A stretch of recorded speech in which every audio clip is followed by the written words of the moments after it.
Steve Schmidt. Steve Schmidt, go.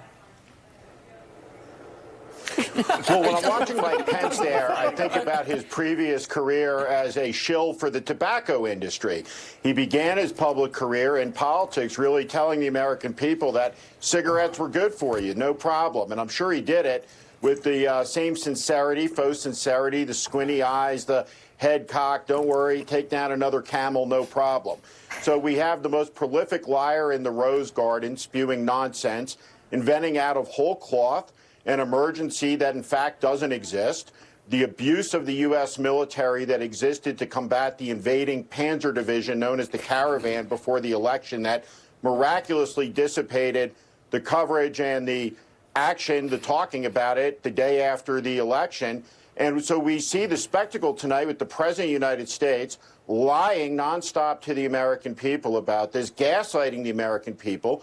We will see him tonight to begin to lay the predicate for the declaration of a national emergency, which comes on the back of both lies and the scapegoating of minority populations in this country. And it's dangerous. John Heilman was exactly right. It's dangerous in a Madisonian democracy and the American Republic for a political leader to try to seize power by the declaration of an emergency on made-up facts.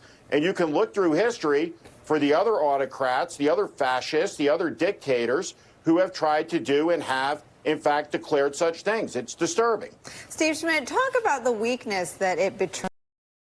Well, I mean, only a weak executive throws up his hands and says, I'm so impotent. I'm so impotent, I cannot rally support in Congress. They're laughing at impotent. Can you show them? By the way, I would like to get some credit.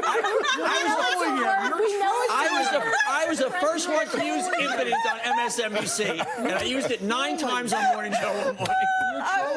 I'm sorry. Talk about the small-handedness that it betrays. The tiny-handedness and impotence. I'm so excited to come back at 9 to be here for the live address. Steve Schmidt, talk, though, about the political impotence, I'm going to stick with that, of having to do things by fiat, by having to do things Duterte style. He's so weak politically, he can't even bring Republicans who literally apologize for everything. The ridiculous. The party we were once both a part of has become a party of nothing, literally nothing. And he can't bring them along? Sad.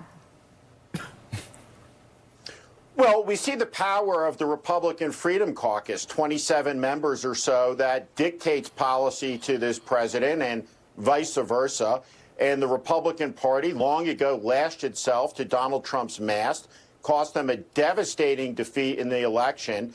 And the party's going to double down, no doubt. Most Republicans will look at this, understand the idiocy of it, understand the stupidity of it, but they will remain, as they have been, too timid to speak out about it, and they will continue to pay a political price, and maybe until we have a handful of elected Republicans left in the country. But as we see today with Turkey, with President Erdogan, he is taken seriously by exactly nobody.